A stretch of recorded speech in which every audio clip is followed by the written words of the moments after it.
Comme tu le sais, il existe plusieurs prophètes et plusieurs prophéties. La fin du monde qui nous a été annoncée pour 2012, n'était-ce pas en fait la fin du système en place ? En 2012, il y a forclusion des banques, des corporations, des gouvernements. Actuellement, il y a la possibilité pour qui le voudra d'être libre. Comment ? Principalement en utilisant l'avis de courtoisie et la notification publique et universelle de non-consentement, mais aussi en faisant des recherches pour comprendre comment sortir du navire. Aujourd'hui, j'ai une seule question à te poser. Ésaïe, prophète juif, ne nous l'avait-il pas annoncé il y a plus de 2000 ans ?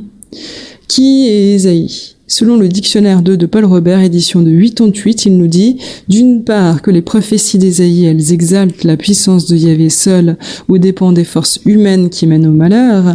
Ésaïe met donc en évidence la toute puissance de notre Créateur. Et en nous parlant de ces 66 chapitres, d'autre part, il nous dit qu'Ésaïe a des prophéties et des visions, que ces textes seraient issus du prophète lui-même ou de ses disciples. Donc, c'était une vraie question. Est-ce que selon toi, Ésaïe nous annonce-t-il la fin du système en place ? Pour répondre, deux possibilités. Dans la description, tu peux trouver donc le PDF à télécharger, tu trouves chapitres 42 et 43 d'Ésaïe, ou sinon, sous une autre forme, tu peux trouver dans mes vidéos le passage en question, la vidéo pour la version écrite 16.1, pour la version lecture 16.2.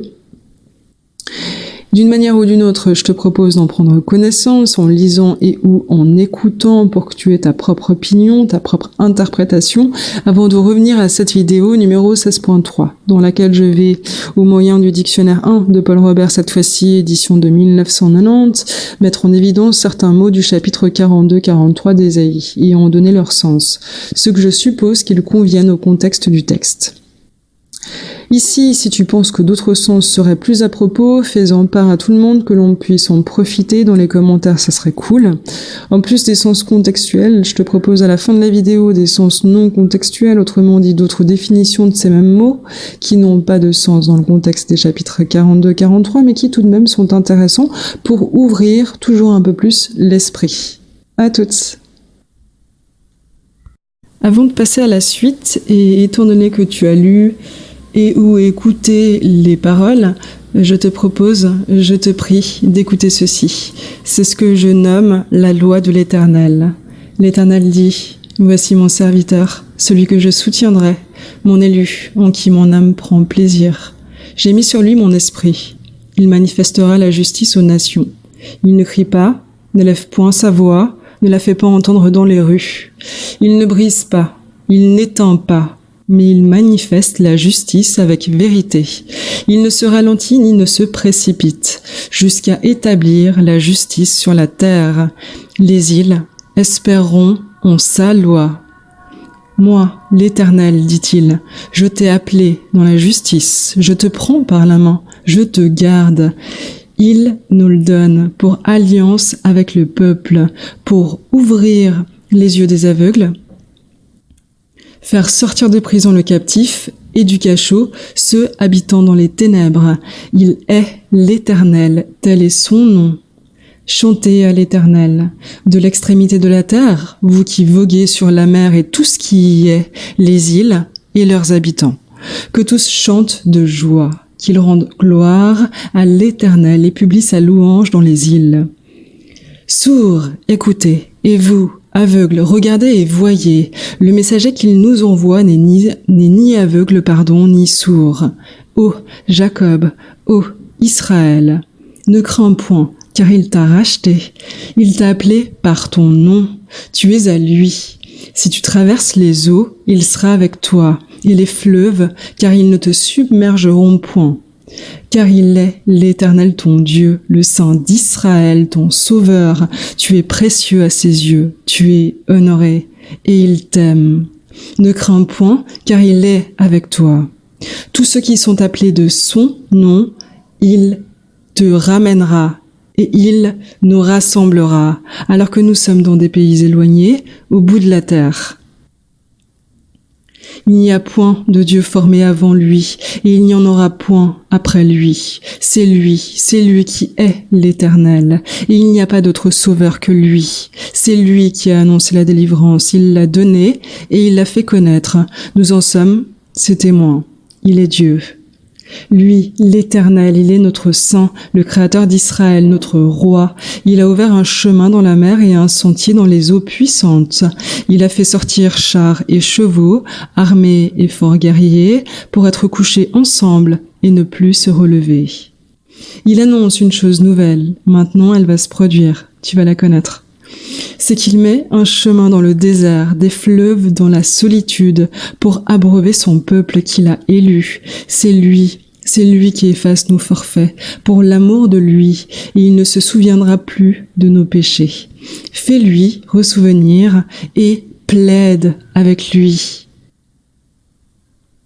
À présent, ce que l'on pourrait nommer loi de la mer ou loi maritime. Il manifeste la justice aux nations. Le roseau, le lumignon, il nous le donne pour lumière aux nations. Que du sommet des montagnes on pousse des cris. L'Éternel sort comme un héros, il réveille son ardeur comme un homme de guerre. Il pousse des cris terribles, il déploie sa force sur ses ennemis. Il s'est tu dès longtemps, il a gardé le silence, il s'est contenu. Mais maintenant, il crie comme celle qui enfante. Il dévaste montagnes et coteaux, dessèche toutes vos verdures. Il change les fleuves en terre ferme et dessèche même les étangs. Il fait marcher les aveugles par un chemin qu'ils ne connaissent pas. Il les conduit par des sentiers inconnus. Il change devant eux les ténèbres en lumière et les lieux tortueux seront redressés. Il nous fait cela et ne nous abandonnera point. Sourds, écoutez, et vous aveugles, regardez et voyez. Le messager qu'il envoie n'est ni aveugle ni sourd. C'est un peuple pillé et dépouillé. Ils sont livrés en proie et nul ne les délivre. Il nous a rachetés, nous a appelés par notre nom. Nous sommes à lui. Les eaux, les fleuves. Faites sortir le peuple aveugle qui a des yeux et les sourds qui ont des oreilles. Vous êtes mes témoins, dit l'Éternel, vous et mon serviteur que j'ai lu, afin que vous le sachiez, que vous me croyiez et que vous compreniez que c'est moi, l'Éternel. C'est lui qui est l'Éternel, et il n'y a point de sauveur que lui. C'est lui qui a annoncé la délivrance, qui l'a donnée et qui l'a fait connaître. Et ce n'a point été parmi vous un Dieu étranger. Vous êtes ses témoins, dit l'Éternel qu'il est Dieu. Même avant que le jour fût, il l'est, et personne ne peut sauver de sa main. À cause de nous, il envoie l'ennemi contre Babylone. On entendra vos cris sur les navires. Lui, l'Éternel, il est notre saint, le Créateur d'Israël, notre roi. C'est lui qui ouvre un chemin dans la mer et un sentier dans les eaux puissantes. Il a fait sortir chars et chevaux, armés et forts guerriers, pour être étouffés, éteints comme une mèche de lin. Gloire à l'Éternel. Ok, on continue. Donc j'utilise 2 dictionnaires, ce que j'ai à disposition en réalité, c'est-à-dire le Petit Robert 1 de Paul Robert, rédigé par Ray et Ray Desbauves en 1990. Il a été imprimé à Paris. Et le deuxième, le Robert illustré d'aujourd'hui, édition du Club France Loisirs, aussi imprimé à Paris en 1997. On est parti pour les signifiés et les signifiants. Alors, donc, comme premier signifiant, l'âme et son signifié, eh bien, Pascal nous dit, nous sommes composés de 2 natures opposées, d'âme et de corps. Hugo, le corps humain cache notre réalité, la réalité c'est l'âme. Pour l'esprit c'est le souffle de Dieu, l'esprit souffle où il veut, nous dit la Bible Sassy. L'esprit c'est l'inspiration provenant de Dieu. Dans la religion, Dieu est un pur esprit. La justice, entre autres, ça signifie la reconnaissance et le respect des droits. Ça renvoie à droiture, équité, impartialité, intégrité, probité. Se manifester, c'est se révéler clairement dans son existence ou sa nature. Ça renvoie à apparaître ou se montrer. Apparaître, c'est devenir visible, distinct, se montrer soudain, tout à coup aux yeux. Nation, on parle du peuple, on parle aussi de la sagesse des nations. La Bible parle des peuples idolâtres. Alors, pour crier à l'injustice, c'est dénoncer. Crier vengeance, c'est réclamer ou exiger. On peut aussi crier comme un beau diable, comme un enragé, un fou, un damné, comme un putois ou un veau. Le roseau, une plante aquatique à tige droite et lisse. Pascal nous dit « L'homme est un roseau pensant, un être faible, mais qui domine la matière par la pensée. Un lumignon, manière vieillie, c'est le bout de la mèche d'une bougie ou d'une lampe allumée. Bougie, chandelle, prêt d'être consumé. » Donc, concernant les îles, il y a les îles britanniques, il y en a environ 5000. Il y a aussi les Antilles, qui comptent 33 millions d'habitants, dont Cuba, Haïti, Jamaïque, Porto Rico, Guadeloupe, Martinique, etc. On parle aussi d'espoir, le fait d'espérer, d'attendre quelque chose avec confiance, ça renvoie à l'espérance, à la certitude ou à la conviction. La loi, conforme à la loi, qui est légale ou licite. La loi, c'est dans la religion l'Ancien Testament. La loi, dans un sens figuré, donc imagé, c'est la loi et les prophètes, une vérité incontestable. Une alliance, une union contractée par engagement mutuel, aussi un pacte avec Dieu qui renvoie au fait de conclure, de contracter ou de rompre une alliance. Une union étroite, solide, on peut parler d'union des cœurs ou d'union des âmes. Pascal dit l'union du Verbe à l'homme dans le Christ. Union plus ou moins étroite, ça c'est un autre sens, intime entre les éléments d'un tout composé, ça va de la simple jonction à la fusion et ça renvoie à l'alliance, la cohérence, l'ensemble, la liaison. La puissance, le caractère de ce qui peut beaucoup, de ce qui produit de grands effets, qui était efficace et qui a une certaine force. La lumière, on parle ici des paroles divines, de la lumière naturelle révélée. Dans un sens figuré du XIIe siècle, c'est ce qui éclaire, illumine l'esprit comme construction absolue. On dit la lumière, Dieu, la vérité, le bien. Captif, ça signifie prendre. Captif, c'est réduit en esclavage. Être captif, c'est être dans les fers. C'est être soumis aussi à une contrainte, être asservi, attaché ou esclave. Les ténèbres de l'inconscient. En religion, c'est ce qui est opposé à la lumière de Dieu, ce qui n'a pas été touché aussi, à notre sens, par les lumières de la raison, du progrès. Voguer, c'est avancer sur l'eau, ça renvoie au fait de naviguer. Naviguer, donc les navires et les passagers se déplacent sur l'eau, ils voguent. Voyager comme marin sur un navire. Matelot navigue sur les flots, c'est une chanson enfantine. Marin, alors en droit, c'est toute personne travaillant à bord d'un navire sous l'autorité du capitaine. C'est aussi une personne, surtout homme, dont la profession est de naviguer sur la mer. Ça renvoie à matelot. Personne, il y a un sens qui nous dit que personne, c'est aucun être humain. Profession, métier qui a un certain prestige social ou intellectuel, ça renvoie à carrière et on peut parler des professions libérales. Matelot, homme d'équipage participant à la manœuvre ou à l'activité d'un navire sous la conduite des officiers et des maîtres, ça renvoie à marin. Navire, c'est quoi? C'est un bâtiment, un cargo, paquebot, vaisseau. On parle de navire de guerre, de navire de commerce. Passager, personne transportée à bord d'un navire et qui ne fait pas partie de l'équipage. Bâtiment, un gros bateau. Le corps d'un bâtiment, il y a sa partie principale et les ailes d'un bâtiment. Bateau, du coup, nom générique des ouvrages flottants de toutes dimensions, destinés à la navigation, barque, bâtiment, embarcation, navire, paquebot, vaisseau. Monter un bateau à quelqu'un, inventer une plaisanterie, une histoire pour le tromper, le mystifier. ça renvoie au fait de mentir, au mensonge. Mystifier, c'est tromper quelqu'un en abusant de sa crédulité et pour s'amuser à ses dépens. Ça s'oppose à démystifier. C'est donc abuser, duper ou leurrer. Les naïfs qu'on mystifie, il y a les mystificateurs et les mystifiés. C'est tromper collectivement sur le plan intellectuel, moral, social. On parle donc de mystifier un peuple par la propagande.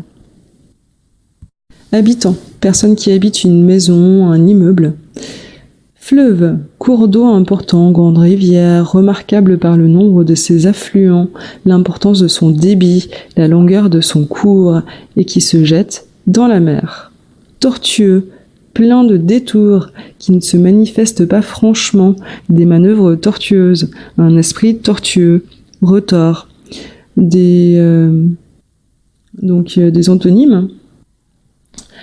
Les contraires, c'est donc être droit, direct, franc et net. En passant, on dit à un avocat ou à une avocate maître. Se redresser, c'est se remettre droit. Vertical, debout, c'est se relever. Loi, c'est les règles exprimant la volonté de Dieu. Et on en a terminé pour les mots que j'ai relevés. Donc n'hésitez pas à en relever d'autres et à en faire part dans les commentaires.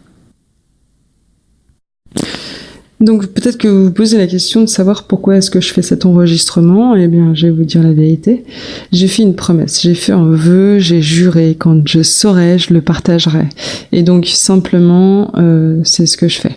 Je respecte ma parole et je vous partage ce que je sais.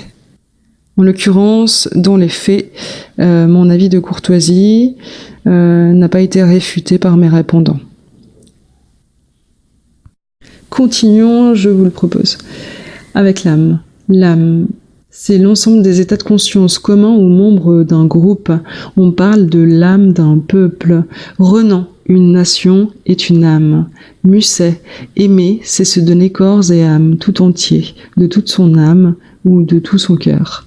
La bruyère, le peuple n'a guère d'esprit, et les grands n'ont point d'âme. Loti, pénétrer le mystère de son âme, pour l'esprit. Renan, le but du monde est le développement de l'esprit, et la première condition du développement de l'esprit, c'est la liberté. Selon une allusion biblique, bienheureux les pauvres en esprit, c'est ceux qui se veulent pauvres, et c'est souvent compris par erreur comme des êtres sans intelligence. Proust, il croit volontiers que la littérature est un jeu de l'esprit, destiné à être éliminé de plus en plus dans l'avenir. On parle de conserver l'esprit libre, de repousser les soucis, les influences, mais aussi de présence d'esprit, d'aptitude à faire ou à dire sans hésitation ce qui est à propos. Un autre sens, la vivacité piquante de l'esprit, l'ingéniosité dans la façon de concevoir et d'exposer quelque chose. Ça renvoie à de la finesse, de la malice, autrement dit à de l'humour. Un homme d'esprit, selon Vauvenargues, ni l'ignorance n'est défaut d'esprit, ni le savoir n'est preuve de génie. Pour la justice, Proudhon, la justice est le respect de la dignité. La justice, est le respect de la dignité humaine. Joubert, la justice est la liberté en action. On parle d'humanité qui recherche la justice et le bonheur. Bernanos nous dit « La justice des hommes intervient toujours trop tard, elle réprime ou flétrit les actes. » Rousseau, las d'avoir toujours raison et jamais justice. Michelet, une justice digne de ce nom, non payée, non achetée, sortie du peuple et pour le peuple. La justice s'assure de l'identité des inculpés. La justice, elle est personnifiée par une femme aux yeux bondés, portant une balance et un glaive. Pour se manifester. Pascal, Dieu ne se manifeste pas aux hommes avec toute l'évidence qu'il pourrait. Selon les Romains, la douleur procure aux âmes supérieures l'occasion de se manifester, de se révéler, de révéler leur valeur. Apparaître. Tôt ou tard, la vérité apparaît. Elle se découvre, se dévoile. Selon les Romains, toujours, il apparaît à la lecture des textes que la loi est pour vous. Ah non, pardon, je me suis trompée. Ça, c'est un exemple. Il apparaît à la lecture des textes que la loi est pour vous. Les Romains disent « les difficultés n'apparaissent qu'à l'exécution ». Pour les nations, c'est un groupe d'hommes auxquels on suppose une origine commune. Rousseau, des nations d'hommes d'une taille gigantesque. Ça renvoie à race. C'est aussi un groupe d'humains, généralement assez vaste, qui se caractérise par la conscience de son unité et la volonté de vivre en commun. Et là, ça renvoie à la notion de peuple. Bainville, le peuple français est mieux qu'une race, c'est une nation. Crier, selon Valérie, l'oiseau crie ou chante. Gide, on peut discuter sans hurler, d'ordinaire on ne crie que quand on a tort. Proust, la maison crie sous le vent comme un bateau. Crier la vérité, c'est affirmer, clamer, proclamer. Crier une nouvelle, un secret sur les toits, c'est publier, répandre ou trompeter. Selon les Romains, vous pensez bien qu'ils n'iraient pas le crier sur les toits. Espoir, un monde sans espoir est irrespirable, Malraux. Et par extension, l'objet d'un espoir, par exemple, la jeunesse est l'espoir du pays. Pour la loi, consacré par la loi, c'est légitime. Avoir la loi pour soi. Commandement que l'on donne, ordre que l'on impose, dicter, faire la loi à quelqu'un. Faire la loi, c'est commander, se comporter en maître. Vous ne ferez pas la loi chez moi. Montesquieu, la loi en général est la raison humaine en tant qu'elle gouverne tous les peuples de la terre. Ça renvoie à la loi morale, aux devoirs, aux préceptes, aux principes, à l'universalité de la loi morale. L'alliance, l'anneau nuptial, le symbole de l'union. Il y a aussi l'alliance des mots, le rapprochement audacieux de mots. Alors, pour l'union, on parle d'unité. L'unité, elle est statique, elle désigne un caractère. Et l'union, elle est plutôt dynamique et elle désigne les relations qui résultent d'un processus. L'union qui doit régner entre les hommes, par exemple, ça renvoie à la fraternité. Selon un proverbe, l'union fait la force, l'entente, la communauté de vue et d'action engendre la force. Puissance, Sartre, toutes ces grandes puissances obscures qui mènent le monde, la franc-maçonnerie, les jésuites, les 200 familles. Quand on parle de une ou de des puissances, dans un sens vieilli, ce sont des personnes qui ont un pouvoir social et ou politique. Hugo, pas une puissance qui naît son entourage, pas une fortune qui naît sa cour. Nietzsche, volonté de puissance, volonté d'agir sur le monde, d'être plus fort que l'homme moyen, au mépris de la morale. On parle de puissance des mots, de la puissance de l'acte. Selon Charles Augustin, on a dit de la puissance de la parole qu'elle transporte. Descartes, la puissance de bien juger est égale en tous les hommes. Balzac, la puissance de Dieu est infinie. Ça renvoie à la notion de toute puissance. Toujours Balzac, la puissance de séduction qu'exercent sur nous les actions héroïques. Lumière, Rousseau, les hommes se conduisaient par leur lumière plutôt que par leur passion. France, cette mélancolie qui enveloppe l'âme et lui cache la lumière de Dieu. On parle des lumières de la foi, les esprits de lumière, les anges, à la lumière des événements. De manière poétique, on dit ouvrir les yeux à la lumière, donc naître. Il y a des théories sur la nature de la lumière blanche, décomposable en un spectre qui est continu, et la lumière noire, des radiations ultraviolettes qui excitent la fluorescence, et par extension, c'est une ouverture pratiquée dans un instrument, un outil, une machine, et ça renvoie à l'idée de jour ou d'orifice.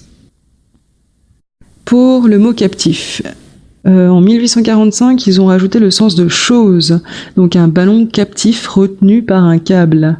En géologie, se dit d'une nappe d'eau entre deux couches imperméables. Ténèbres, Hugo, l'homme montant des ténèbres à l'idéal. Voguer, Lamartine, nous voguions en silence. Naviguer.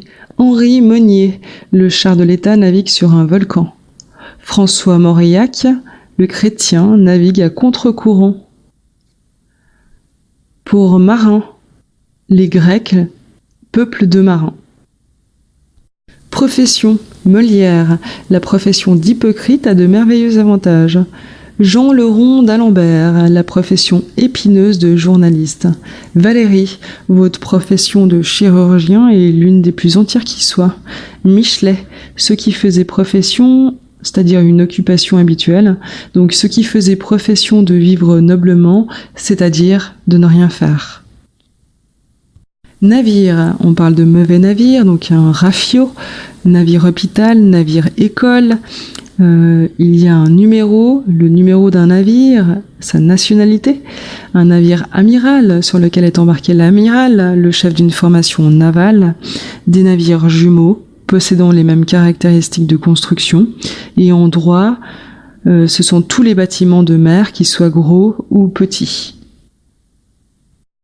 Bâtiment, selon un proverbe, pour parler des affaires, quand le bâtiment va, tout va. Selon une locution, être du bâtiment, être de la corporation, c'est s'y connaître. Tortueux. Huysmans, 2 tribunaux s'organisèrent, l'un ecclésiastique, l'autre civil. Ecclésiastique, c'est relatif propre. C'est relatif, c'est propre à une église et spécialement à l'église et à son clergé. Les membres du clergé sont le ministre, le pasteur, le prêtre, le religieux, avec des costumes d'ecclésiastiques.